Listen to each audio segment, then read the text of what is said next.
This is Starting Point, a podcast that tracks Guyana's unprecedented growth from all vantage points. Join your hosts, Kiana Wilberg and Fariza Hanif, as they dive deep into the heart of topical issues. Welcome to this week's episode of A Starting Point. I am your host, Kiana Wilberg, and I'm joined by my fashionista co host, Ms. Fariza Hanif. Today, we place the spotlight on a very important topic, and that pertains to the strengthening of local democratic organs as well as regional development. And what better person to provide us with critical insights on these very important issues than the minister responsible for these areas, the Honorable Miss Sonia Parag. Minister Parag, thank you so much for gracing us with your presence today. It is an absolute pleasure to be here this morning with you, Kiana, and with you, Fariza. And I love the fact that we are an all-woman panel. Yes, All- yes. And so, yeah, it's a pleasure to be here this morning. So I want to jump straight into our discussion, and I want to start from a personal note. You came into politics as being known with your legal background, and you were given the portfolio of public service, and then you were transitioned to the Minister of Local Government and Regional Development, and that was in January of 2024. Yes. And I don't need to repeat any of it. You are well aware of how you were underestimated in this capacity, especially by members of the opposition. 1 year later, I want to give you the opportunity to respond to those who underestimated you and your ability to make a difference in this portfolio. Well, to answer your question, I'm not quite sure who's underestimating me. But, we've had an opposition, and as an opposition, they do what an opposition would do, which is to oppose any and everything. But I have found that their opposition in many of the instances are just for the sake of opposing without any sort of merit. But in relation to myself coming into this portfolio, I think I want to first start with thanking our General Secretary of the People's Progressive Party, Dr. Barjagdio. I'd like to thank our President, Dr. Mohammed Irfan Ali, for giving me the opportunity, both from the party as well as the government, to be able to serve not only as a minister, but a minister in a portfolio such as public service, and now in a capacity where previously was not previously held by a woman You broke a in the glass history, ceiling. right? Yeah. In the history of the country, and it says a lot of the leadership of our government as well as our party, and the value that they place on women. So coming into this, I think for me, it has been, I believe that the best political tool you can have is a genuine heart to be able to help people. Once you have that, and that becomes your most valuable asset as a politician, because people will sift what is fake and what is genuine after a while. You can only do it for so long if you're fake, and your true colors will come out. So once you have a genuine heart and there's a willingness to help, and that is the fact that you're coming into a particular portfolio, irrespective of what that portfolio is or that platform is, you're coming into it with the intention of serving the people as best as your ability can take you to do that. And with a pure heart, because that's what I believe. This is why I am associating myself and has chosen to become a part of the party, a member of the party, because I find that the persons who are the highest in decision making, whether it be the executive of the party or whether it be the cabinet of the government, that they are all about serving the people. The president has led by example. He's led from the front. He's led with walking with us, with the people. And it's an inspiration for me. It helps me to cement what I already know that I want to come into this helping people. So it gives me that boost to say, look, I'm having that support as well around me. So I think that the best, if people are underestimating me, then perhaps maybe they're not as genuine in what they want to do. And so they can't achieve that. And so when they see someone moving from one level to the next and breaking glass ceilings, as you said, or um, whatever portfolio they're in, they have entered that with the best of intentions and is giving all their effort and energies towards that, and working to the best of their abilities. I think people underestimate that only if they are not the same. I want to follow up on that, Minister Parag. And I noted that, you have clearly demonstrated, first and foremost, that you're a force to be reckoned with. But each of us, when we go into something, we have our own style, our own approach That's to right. how we want to make a difference. Right. What has been your approach with the portfolio of Minister of Local Government and Regional Development? So the first thing I did coming into local government was that it's a huge portfolio. Mm-hmm. It literally is the entire country because you're looking at all of the systems of governance and all of the structures of governance. But coming into it, obviously coming into any portfolio, you have to understand what that portfolio entails. So the first thing for me was to ensure that I understood, even when when the portfolio was gazetted and my specific name was gazetted, I made sure that I checked the list of functions of that particular portfolio, which I also did with public service. Mm-hmm. And it helped me to understand what I needed to do. And from that point of view, I would have started to map out in my head how I want to be able to achieve these things. So the first thing about local government and the structure of local government is that you must have democracy. You must be able to bring democracy to the people because you have a system and structure in place such as the regional system and the local democratic organs that is supposed to be able to help you to have the resources be equitably distributed amongst the grassroots, if you want to call it grassroots, if you want to call it that, or the people. It must trickle down directly to the people. It must be done in an equitable manner. It must be done through consultation. It must be done with the people's, with the engagement with people. And that's where the democratic principles come in. So that was the first thing that I understood about this portfolio. So I started to work with that in my head and then you build out your own style and of how you want to be able to get that or be able to achieve that. And so, of course, you have the regional structure, which will have programs such as agriculture, infrastructure, education, health.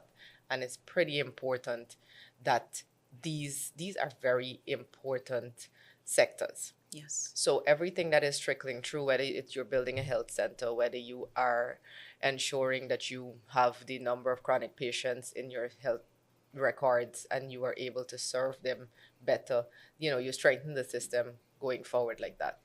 And so all of the infrastructure for schools and so on. So that was the first thing. But also I thought it was necessary that I be on the ground too. So it wasn't just sitting from an office level and ensuring that the local leaders do what they have to do.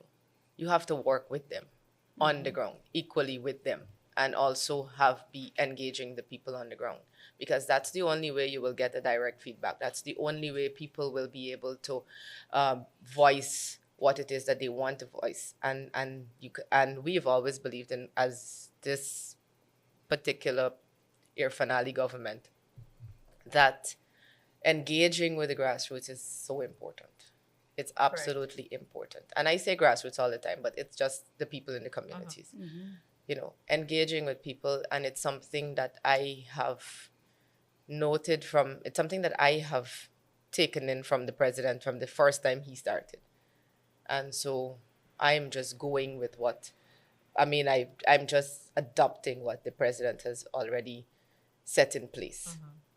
So I think that those are things that are it's, you have these local democratic organs, and some people don't want that structure to be in place. But I quite frankly think it's necessary, because you'll have a huge gap between the cabinet and the people. And so you have to have these layers.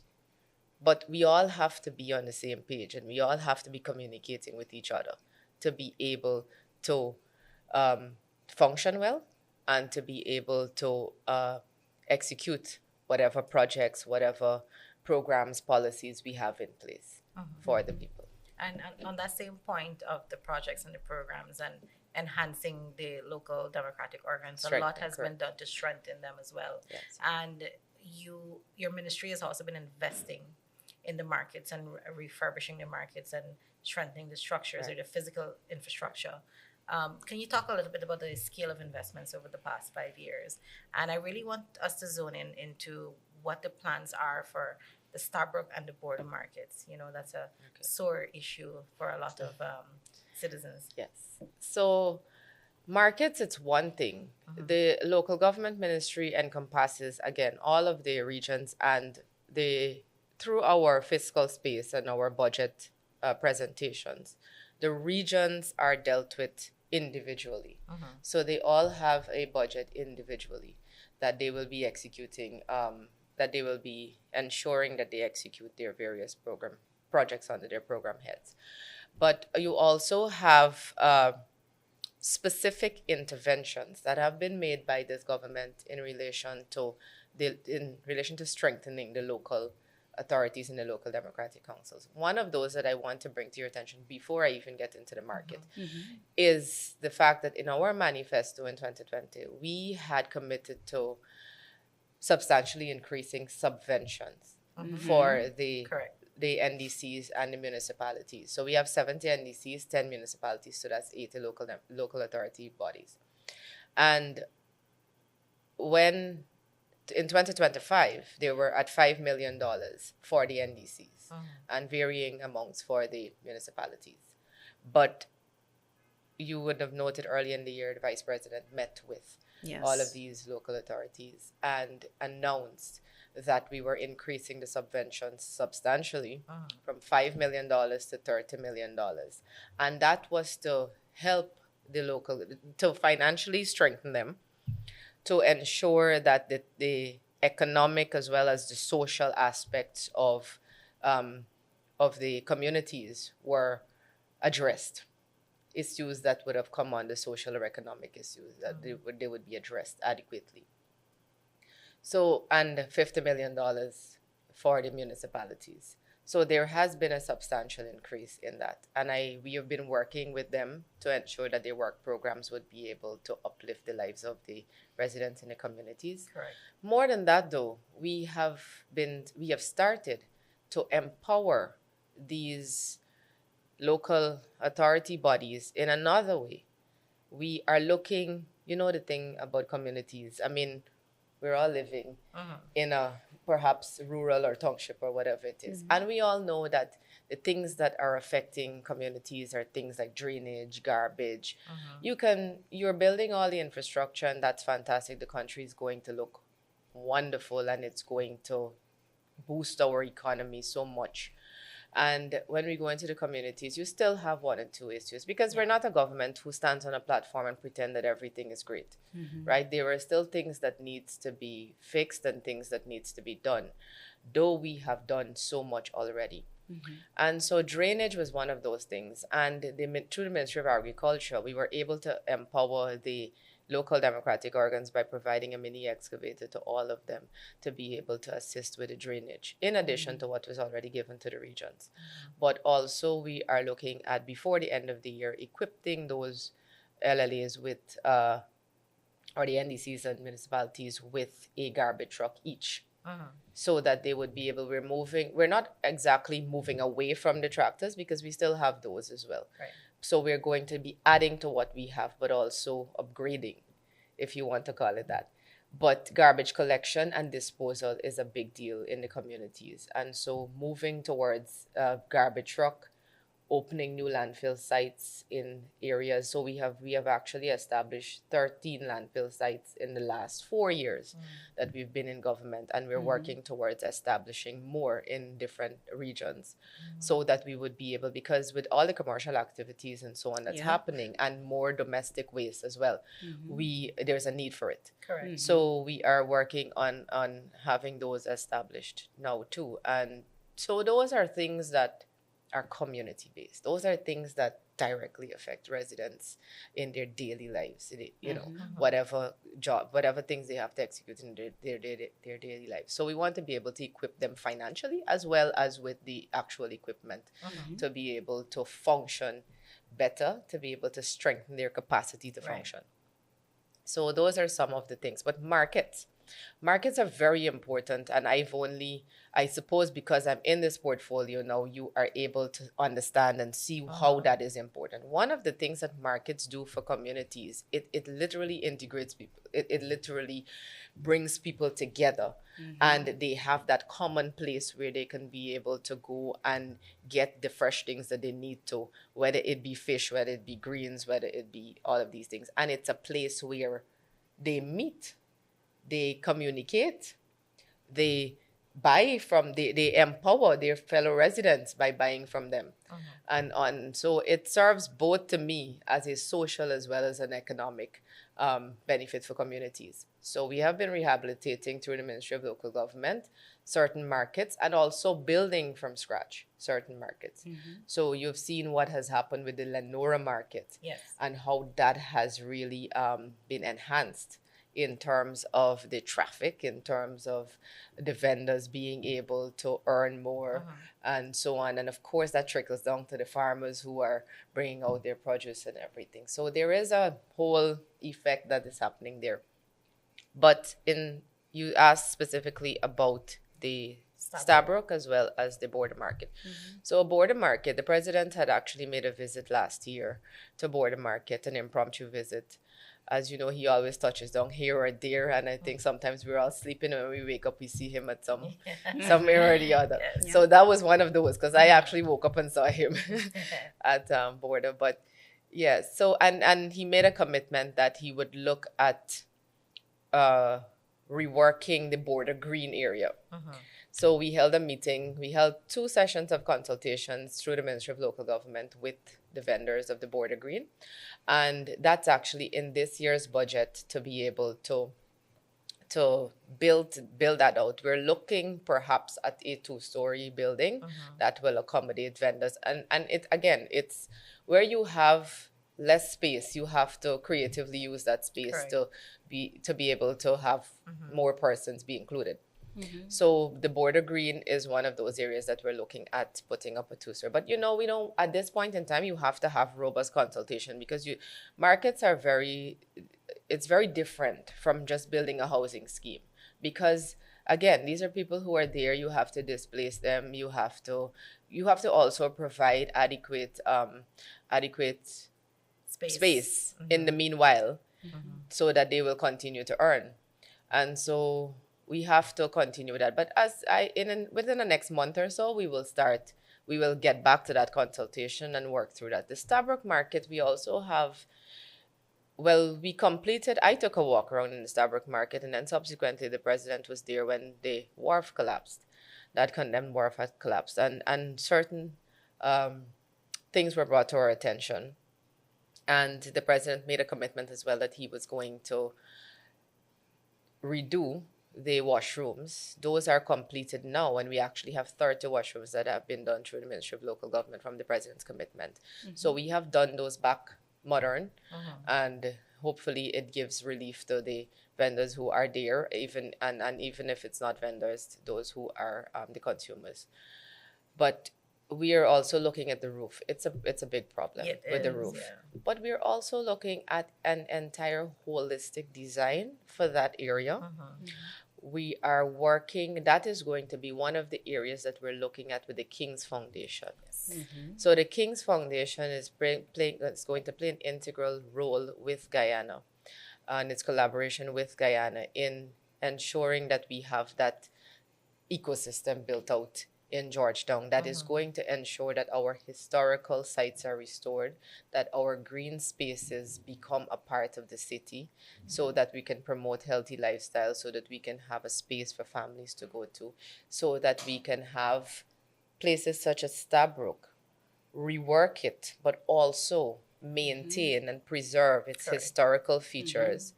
So, but one, it becomes an economic hub, and two, it becomes a place where families feel safe, where they feel like they're outside of Guyana, if you want to say that, but we're going to be right home. It's also overlooking our Damara River. So there is a whole plan that we're looking at for Stabrook Market that I believe is going to transform that space, but also not transform the historical features of it. Because everybody knows that when they go around that area, you identify that area by Stabrook and the clock. And it has become that, that, if you want to say, sentimental, nostalgic part of Georgetown. So cleaning up the area is one of the first things, making sure that vendors are still being able to apply their trade, but we're going to do it in a very structured and very in a very different way and different look. So it's there. Temporarily, though, we want to be able to help fix the roof. But is there a timeline for this holistic plan? We're looking design? at it within the next 5 years. Okay. Within the next 5, because the collaboration with the King's Foundation will continue. But what you will see from the King's Foundation is fantastic. I've had the opportunity to see some of what they would like, what the plan that, based on the president's vision and the vice president's vision for what Georgetown should be looking like. They have come up with an idea that looks really great to me. And one of the things that started already, which is the transformation of the zoo. Right. And it's all going to be connecting. And we are going to be able to have, yes, those spaces. I'm looking forward to seeing our places being restored, our historical sites. I'm looking forward to being able to see somebody able to walk their dog in a space. Like, the seawall is a place where people literally now go and just unwind and can do that. So, yes. But also on that, is there, before I move to, the next question, is there an idea of how much all of this would cost? Because I think that Georgetown Enhancement Program, many citizens would be looking forward to seeing that manifest. But do you have an idea of how much as yet?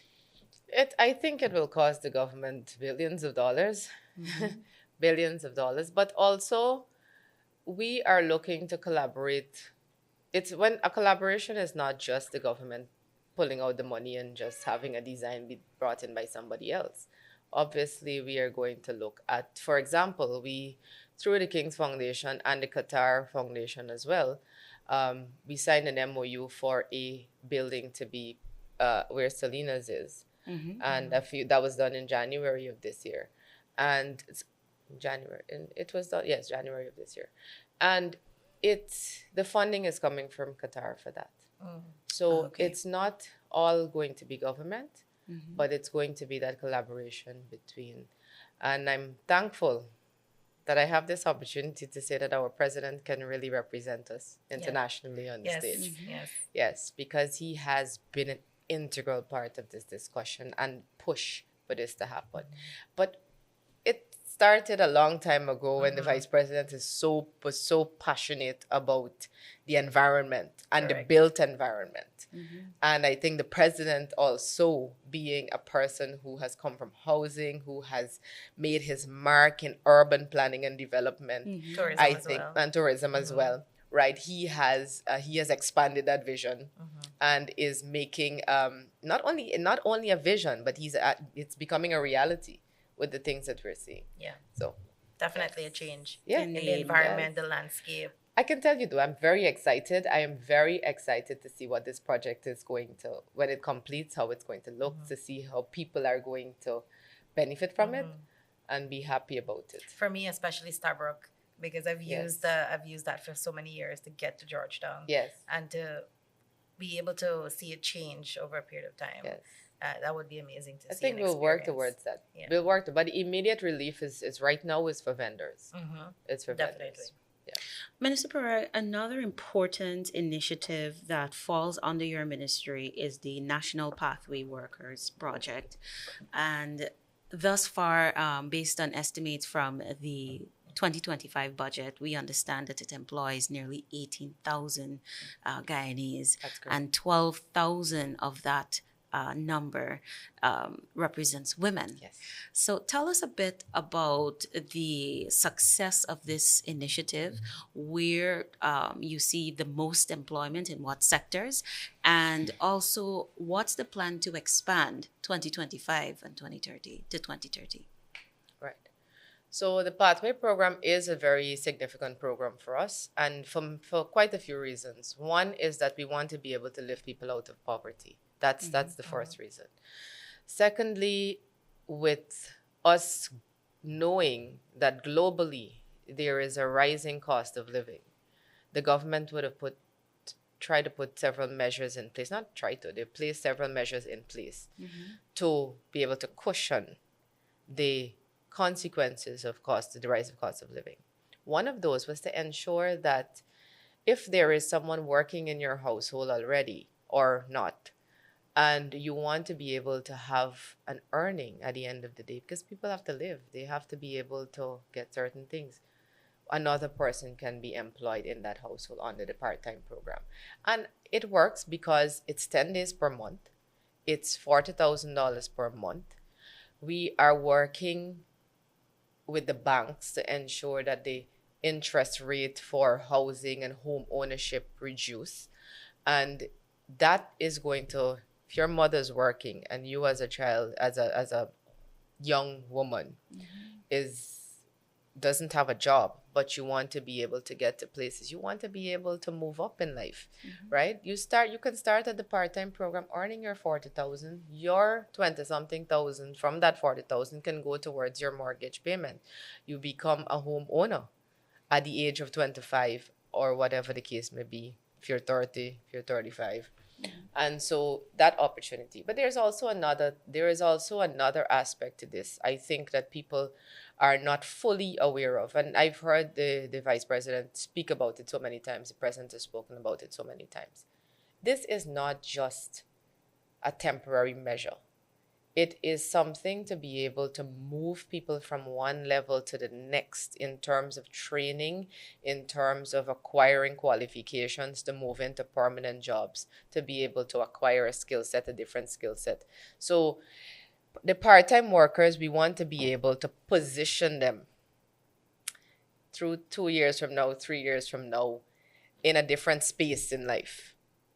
So they can be able to, if you have CXC qualifications now, you can be able to utilize the training that we have with government, whether it be through the Gold Scholarship, whether it be through WIN, whether it be through one of these.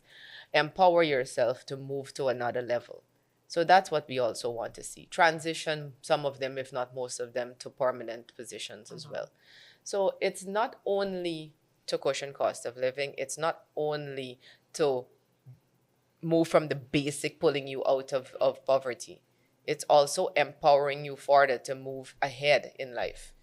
We want to see people who are now working perhaps in an NDC as a part-time worker in the administrative department to 5 years from now or having a degree and becoming a middle management perhaps in a company, private sector or government. And the system that's in place for that. You're saying that there's a system that is designed to ensure that those who pass through the system, they are able to transition. There's a timeline for them to move from point A to point B.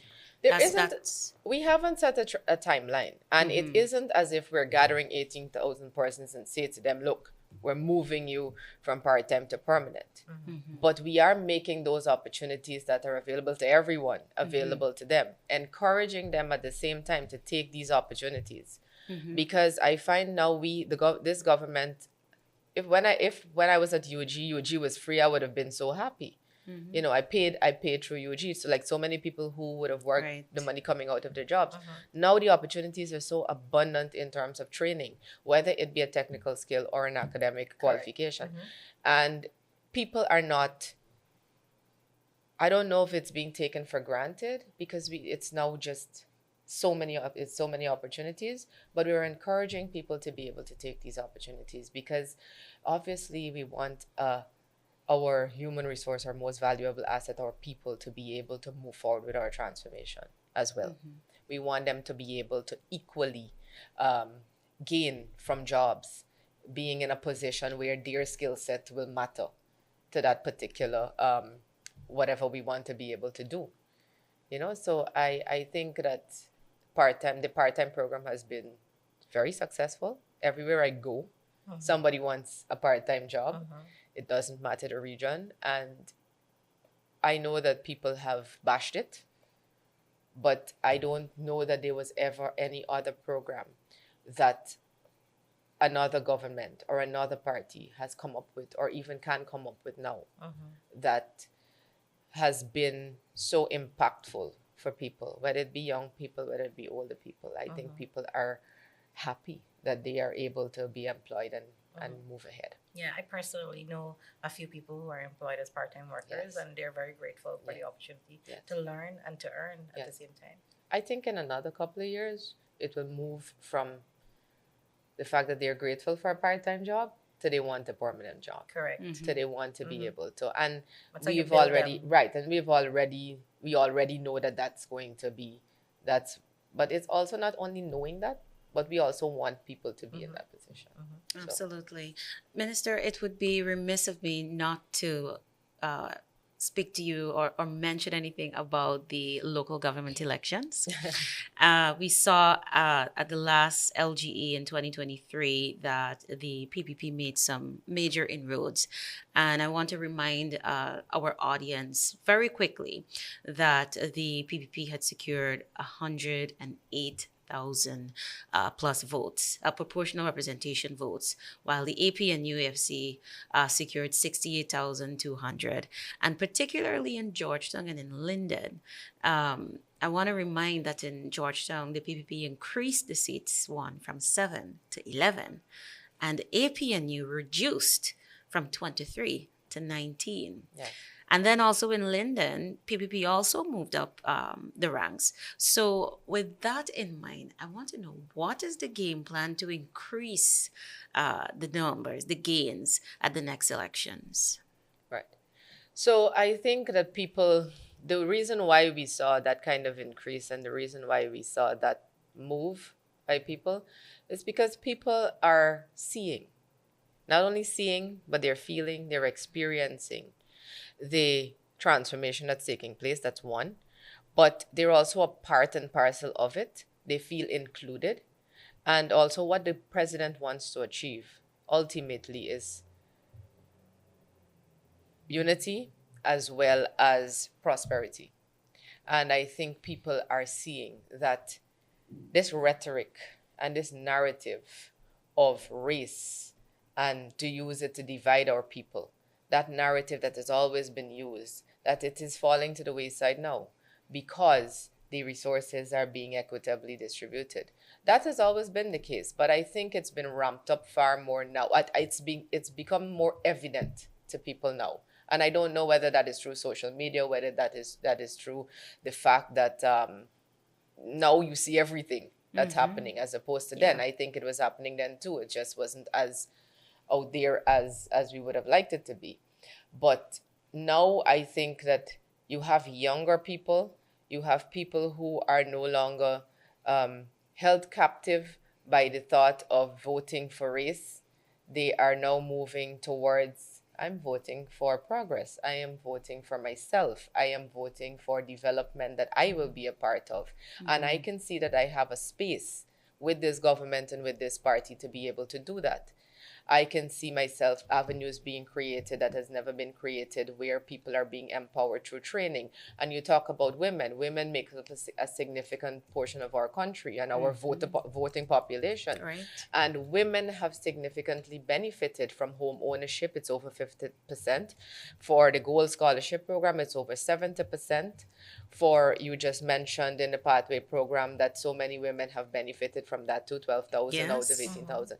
And so women women are becoming, whether it's agriculture, in the agricultural sector, and contributing significantly to our food security.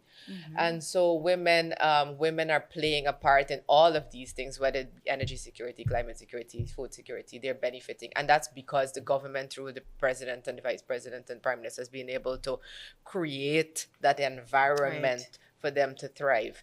And so people are seeing that. I think that's why there was that shift in the local government elections. And I want to say that you can use that as a benchmark, but so many things can happen from that time to general elections, and we haven't lost sight of that. But I think that we have worked hard as a government. I think the leadership has been fantastic, and when I say work hard as a government, ensuring that people are served. And I mean, service to people is the ultimate service, right? And that's what we want to be able to do. And for a long time, 2015 to 2020, I had this. Well, first of all, being in the legal profession, I thought disregarding the entire the court such as the CCJ. If you're going to disregard that order, you're going to pretty much run a cowboy show in this country. But also, what affected me mostly, I had a young son. At that point, he was very young, and I couldn't see him growing up in a country where he had opportunities that were abundant to him. I don't want my son to leave Guyana. He's Guyanese. I don't want to leave Guyana. Where would I go? I'm Guyanese. So many other people don't have the opportunity to leave this country and shouldn't want to leave your country. And so my fight, if you want to call it that, was to be able to ensure that children like him, and so they have a future, they have a bright future. So coming into this, being able to gratefully, I'm so grateful that I have the platform that you can serve people, no matter what the platform is, you can be able to serve people. And so I think people have thankfully seen that, and they are going past that whole rhetoric of race discrimination.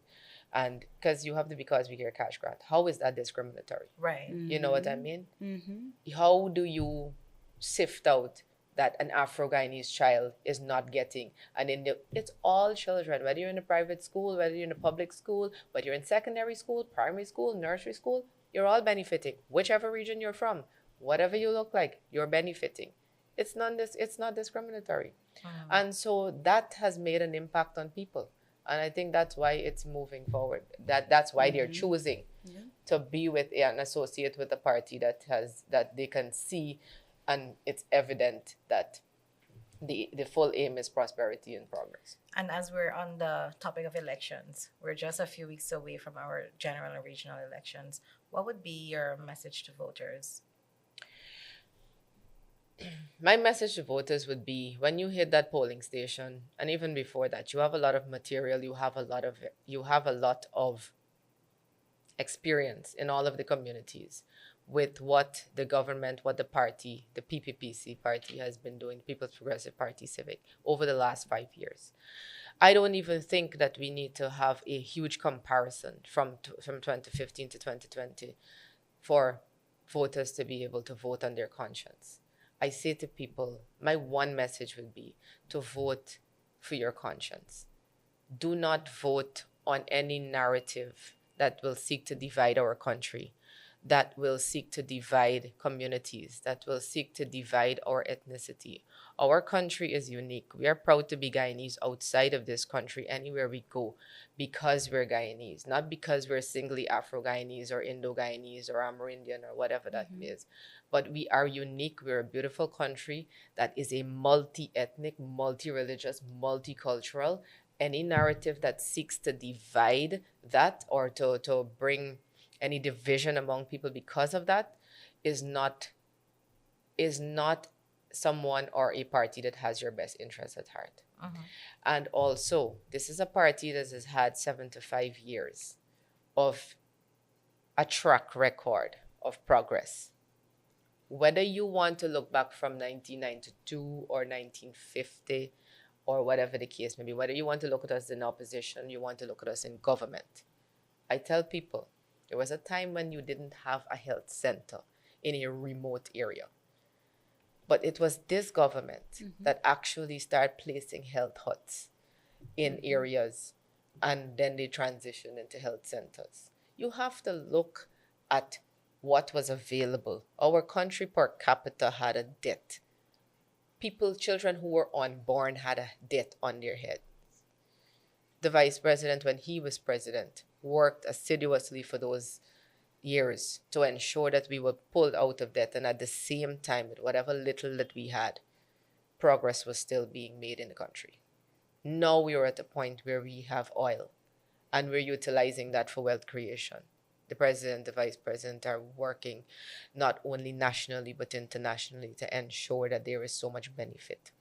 And so I say to people when they head out there, and this is being transformed into infrastructure. All the roads are being done in communities. Lights are being placed in communities. We are working towards, in the next 5 years, safer and cleaner communities. We are working towards more job creation, although we have honored our manifesto promise by creating more than the construction sector alone has taken up all the 50,000 jobs, right? And working towards, but with all of that transformation, most importantly, education and health. Education is now free from nursery to tertiary.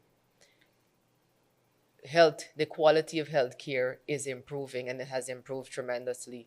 We said we're going to do 12 new hospitals. You're getting 6 of those new hospitals commissioned before the elections. And so we're working towards improving health care. So those are very important things. But I think what is most important is that after seeing all of this and having nothing to compare it with in terms of a legacy of zero being done by the PNC and the AFC, and now a person who is coming in here who I strongly believe is a national security risk and cannot do anything for this country, but it's only talks, and has absolutely zero experience on running a country, and believing that coming into office it will be all hunky-dory and it's going to be just a snap of a finger, and policies will be done, will be made, and people's lives will change. That's not how it works. It takes hard work. It takes deliberate thinking. None of these policies are by or initiatives are by accident. They're deliberate. They're strategic. There is consultation with the people. There is on-the-ground work for every single day serving the people. And so I believe that there is zero to compare it with in terms of legacy and track record from any other party. So I say to people, when you head to the polls on the 1st of September, and this is something that I have reiterated in all of my public meetings, you are heading into 2025, knowing what your president is capable of.